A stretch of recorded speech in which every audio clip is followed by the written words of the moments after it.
어떤 일을 사랑하게 되면 그 일을 더 하고 싶어진다. 일을 많이 하다 보면 점점 능숙해져서 열정이 더욱 강화되고 이는 개인적, 직업적 성장으로 이어진다. 그런데 당장 내 일을 싫어하는 상황이라면 이라고 생각할지도 모른다. 여기서 중요한 한마디를 전한다.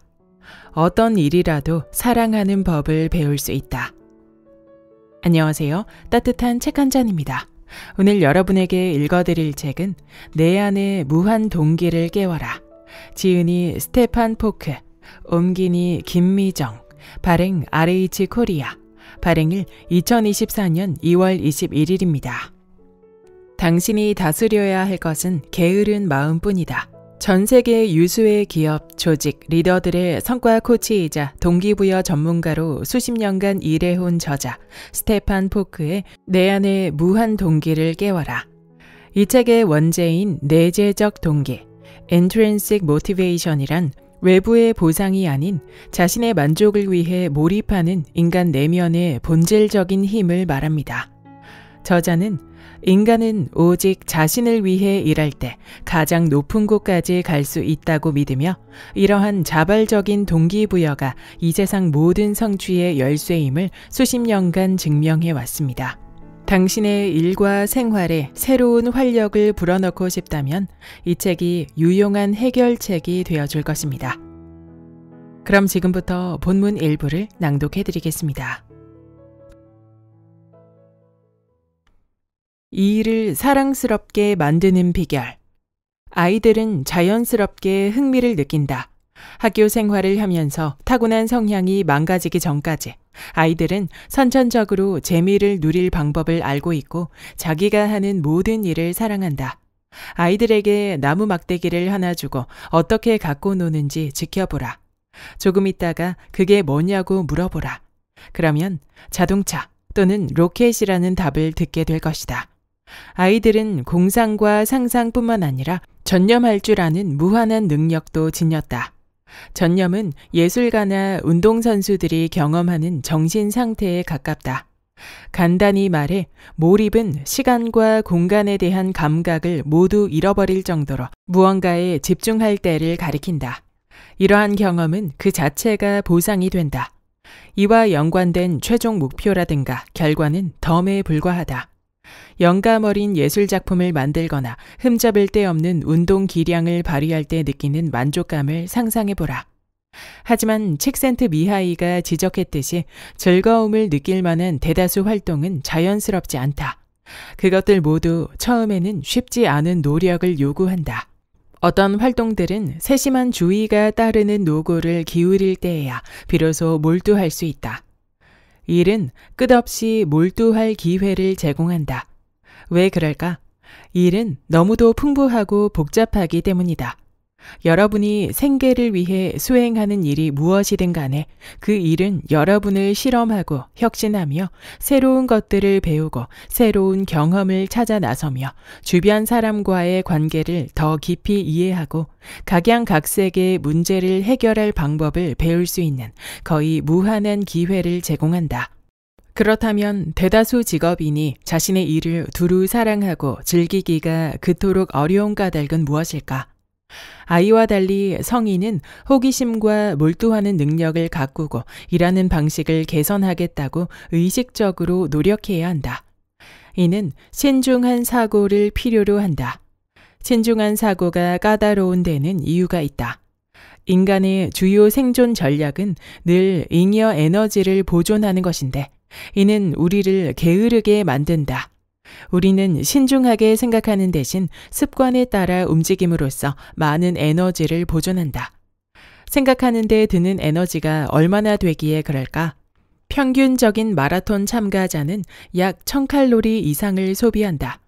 반면 체스 선수는 6000칼로리 정도를 소비하며 토너먼트 중에는 하루 평균 1kg의 체중이 빠지기도 한다.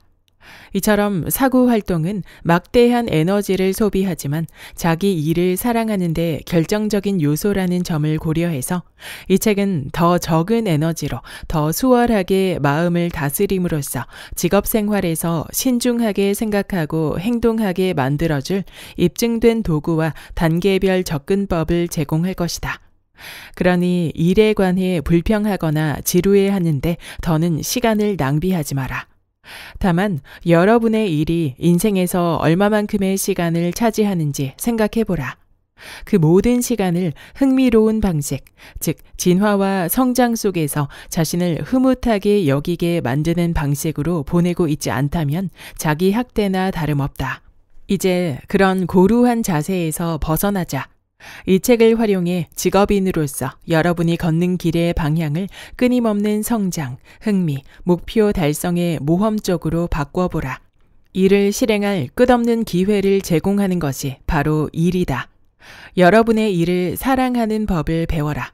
그러면 스스로를 위해 설정한 모든 목표를 달성할 수 있다. 인간으로서 여러분은 이 일을 실행하는 데 필요한 가장 중요한 도구, 즉 뇌를 이미 신의 축복으로 받았다. 어떤 일이든 사랑하는 방법. 어떤 일이든 사랑하는 방법을 배우는 가장 빠르고 효과적인 길은 흥미로운 결과에 집중하는 행동, FEO를 실천하는 것이다. 이는 직업인들이 전형적으로 따르고 있는 활동 중심의 행동, 즉 결과를 신중하게 고려하지 않고 일을 수행하는 것만 신경 쓰는 태도와 반대된다. 내가 정의하는 FEO란 늘 자신이 수행하는 일들이 불러올 흥미로운 결과를 파악하고 이를 달성할 구체적인 계획을 수립하는 것이다. 대다수 사람은 업무 대부분을 자동 조종 상태에서 진행하는데 이는 일을 더욱 고되게 하는 까닭에 결국에는 자기 일이 싫어지게 만든다. 내 코칭 프로그램의 핵심으로 FEO를 선택한 것은 각양각색의 고객을 꾸준히 지켜본 결과 FEO야말로 성과를 높이고 능력을 개발하면서도 더 나은 정신 건강을 누리는 비결임을 거듭 확인했기 때문이다. 그렇다면 FEO는 얼마나 흔히 존재할까? 안타깝게도 결코 흔하지 않다. 나의 전문 지식과 경험에 비춰보면 직업인들이 스트레스에 짓눌리고 자신의 일을 싫어하며 목표 달성에 실패하고 잠재력보다 훨씬 낮은 성과를 내는 주 원인은 결과 중심이 아니라 활동 중심으로 움직이기 때문이다. FEO를 자신의 평소 업무 수행 방식으로 만드는 방법을 익히려면 알아둘 점이 있다. 업무상 할 일은 내가 그것을 사랑하는가와 아무 상관이 없다는 것이다. 업무상 할 일에 대한 호감은 그것을 통해 달성하려는 결과를 어떻게 생각하느냐에 따라 달라진다.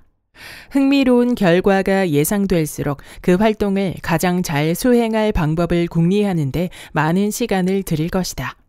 이렇듯 탄탄하게 계획할수록 훌륭하게 수행하게 되고 결과가 나아질수록 활동 자체를 즐기게 된다. 활동이 즐거우면 즐거울수록 그 일을 더 하고 싶어진다. 더 많이 할수록 더 능숙해지고 더 능숙해질수록 지루함을 피하려고 일의 복잡성을 높이게 된다. 복잡성이 높아지면 숙달감도 커진다. 그리고 숙달감이 커지면 자기 운명을 스스로 좌우할 재량이 더 커졌다고 느끼게 된다. 나아가 직장, 취업 시장, 직업인 세계 전체에 일어나는 변화에도 덜 취약해질 것이다.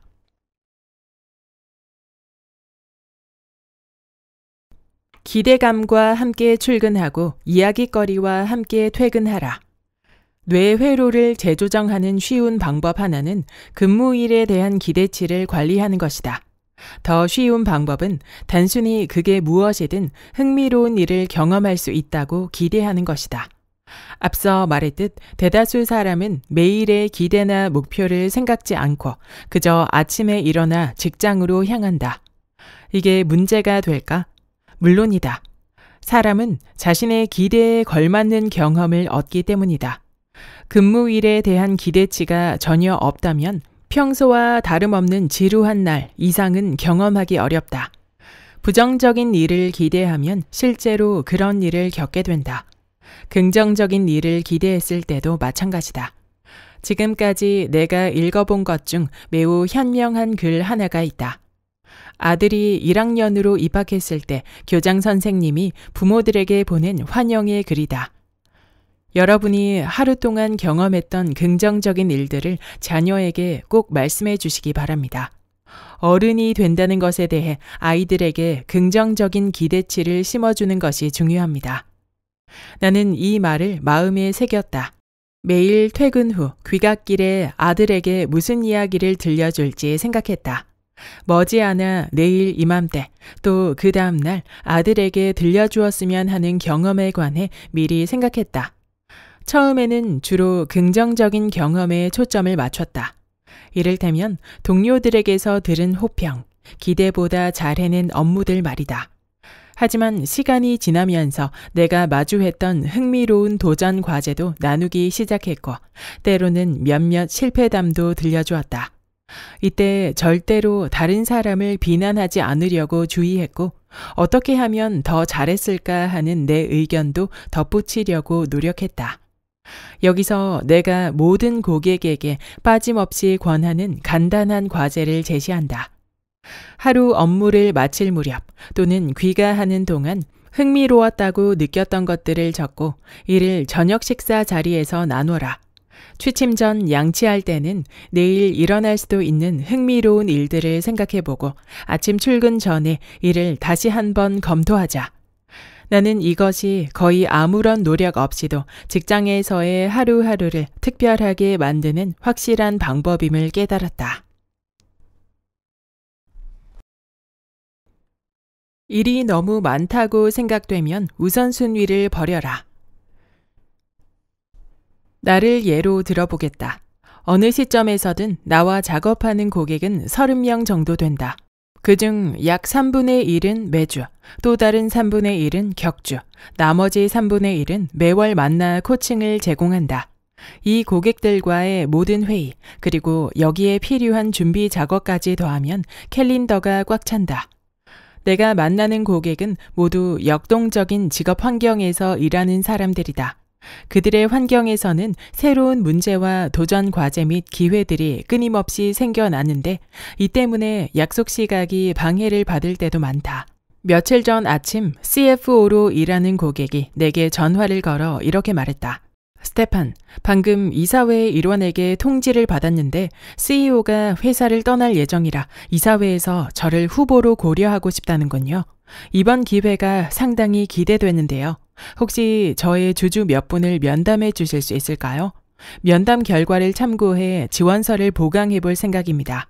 나는 면담 인원을 몇 명으로 할지, 면담 결과 자료는 언제까지 필요한지 등을 물어보았다. 그녀는 이렇게 답했다. 26분을 생각 중입니다. 3주 안에 결과 자료를 받아볼 수 있을까요? 글로벌 기업이니 그렇게 많은 주주를 꼽은 것은 이해하지만 마감 기한을 지키는 건 불가능하다고 직감했다. 이번 일을 도우려면 적어도 30시간은 걸릴 텐데 도대체 이 작업을 어디에 끼워 넣을 수 있지? 얼른 떠오른 마음으로는 아니요, 도와드릴 수 없습니다. 불가능한 일입니다. 라고 말하고 싶었다.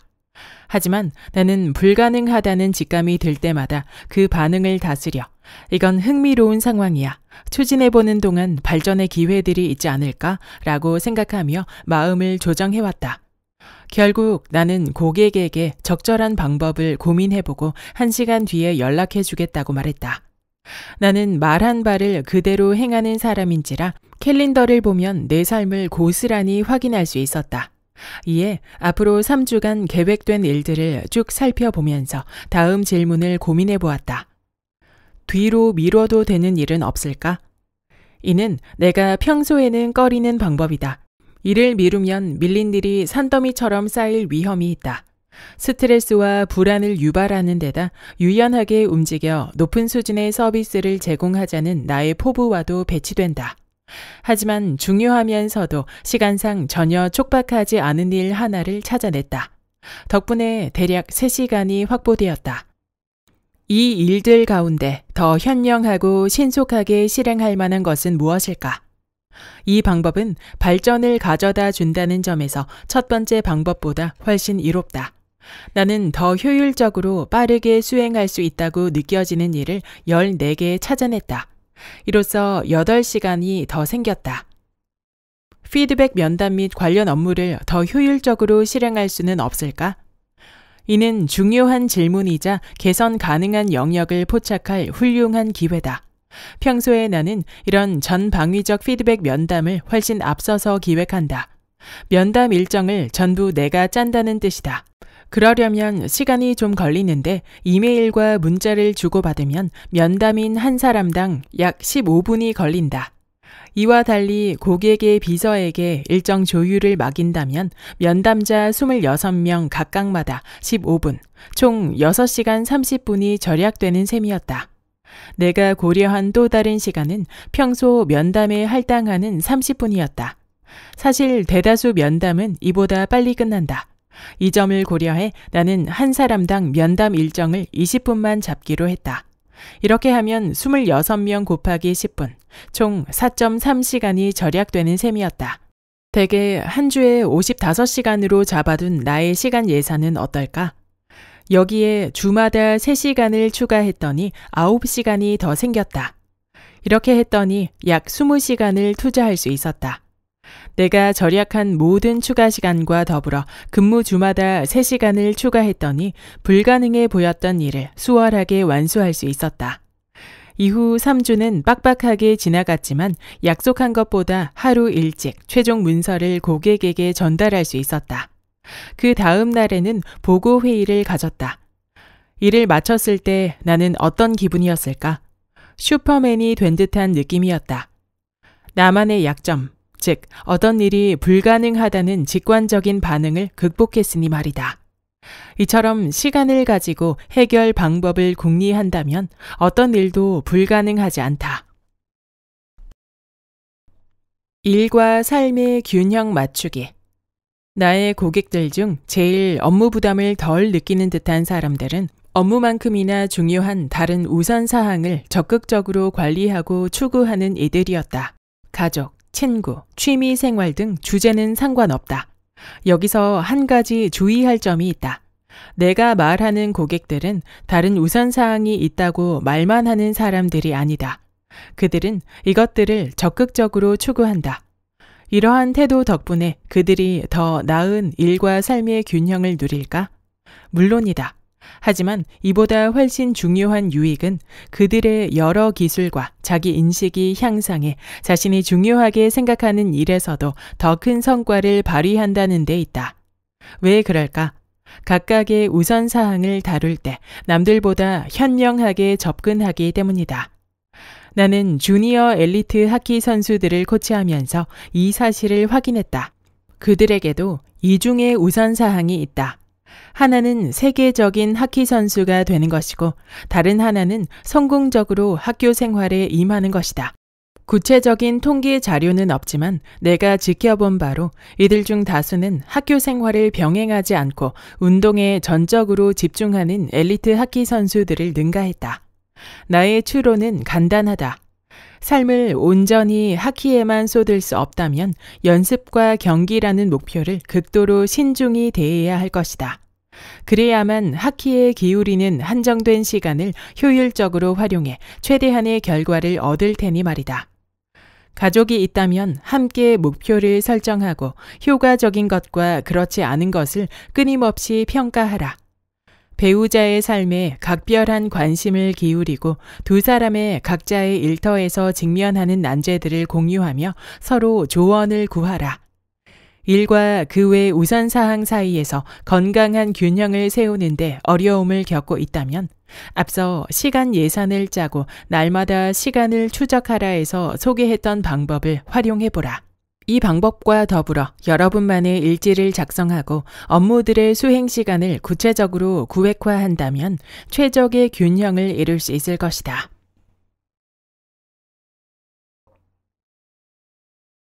더 나은 직장 공동체 만들기. 유익하고 훈훈한 공동체에 속해 있다는 느낌만큼 우리의 정신 건강에 도움이 되는 것은 드물다.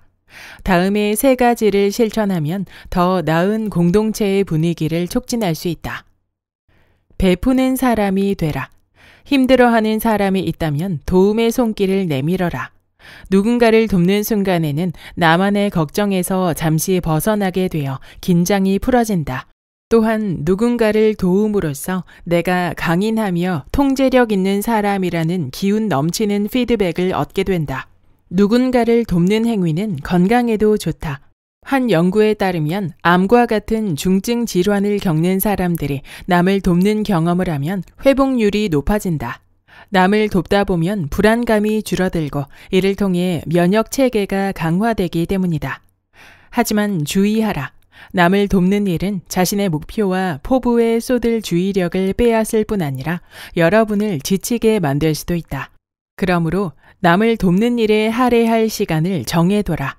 연구에 따르면 1년에 100시간 정도를 쓰는 것이 가장 적절한데 이는 매주 2~3시간에 해당하는 양이다. 동료 네트워크를 구축하라. 내가 느끼기에 대다수의 조직은 동료 견습 제도가 빈약하다. 그러므로 서로의 목표와 포부, 도전 과제, 바람직한 관행을 공유할 친구 네트워크를 만들어 유지하기를 권한다. 동료 네트워크는 다양한 역할을 할 수 있다. 가장 중요한 역할은 일터를 더 훈훈하게 만든다는 것이다. 한 가지 아이디어를 두고 동료 또는 친구 한 사람과 팀을 이루어 서로의 목표와 포부를 공유하는 것도 좋다. 매주 또는 격주로 30분씩 시간을 함께 보내며 서로의 발전 상황과 어려움을 논의할 수 있다. 직업인이자 임원이었던 나를 가장 가까이에서 지지해준 사람은 늘 동료들이었다. 여러분도 그런 지지 환경을 누릴 수 있다. 동료들과 기본 원칙을 만들고 준수하라. 팀원들과 관계 맺는 방법을 알지 못하면 불필요한 스트레스와 불확실성이 생길 뿐더러 각종 오해와 갈등, 부적절한 행동 등 뜻밖의 원치 않는 일을 겪게 된다. 동료들과 함께 시간을 보내면서 효과적으로 협업하기 위해 모두가 함께 준수할 기본 원칙을 마련하고 이를 자주 검토하라. 다음은 나의 고객이 팀원들과 함께 만든 기본 원칙들이다. 어리석게 굴지 않는다. 열심히 일하고 열심히 논다. 완벽한 사람은 없으며 사람은 자신의 안전지대를 벗어나 실수를 저지를 때 가장 많은 것을 배운다. 변명하지 않는다. 실수했다면 자신의 책임을 인정하고 이로부터 교훈을 얻는다. 어떤 일이든 처음 대할 때부터 최대의 능력치를 발휘하고자 노력한다. 다음번에는 전보다 더 잘하려고 애쓴다. 다소 잔인할 정도로 서로를 솔직하게 대한다. 꾸준히 서로에게 정보를 제공하고 과하다 싶을 정도로 소통한다. 나쁜 소식은 와인과 달라서 묵힌다고 좋아질 리 없다. 여기까지 내 안의 무한 동기를 깨워라의 본문 일부였습니다. 이 책의 저자 스테판 포크는 경영 코치이자 동기부여 전문가로 리더십 교육의 권위자입니다. 저자는 이 책을 통해 자신의 일을 사랑하기 위해서는 FEO를 실천하라는 핵심 키워드를 전하고 있습니다. FEO란 그저 주어진 일을 수행하는 태도를 벗어나 자신이 하는 일이 가져올 멋진 결과에 집중하며 일하는 태도를 말합니다. 즉, 스스로 일을 좋아할 수 있도록 동기부여를 해 나가는 것이죠. 내가 하는 일이 만족스럽지 않다면 다른 일을 찾아야겠지만 그럼에도 내가 이 일을 하는 순간에는 그 일을 좋아하면서 할 수 있는 방법이 있다는 것입니다. 이 책은 그 방법을 다양한 측면을 통해 알려주고 있습니다. 번역된 문장이 매끄럽지 않은 경우가 꽤 있었지만 책의 주제에 대해서는 충분히 이해할 수 있었습니다. 일과 리더십에 관한 고민이 있다면 충분히 도움이 될 수 있는 책이었습니다. 구독과 좋아요와 댓글은 큰 힘이 됩니다. 다음 영상에서 만나요.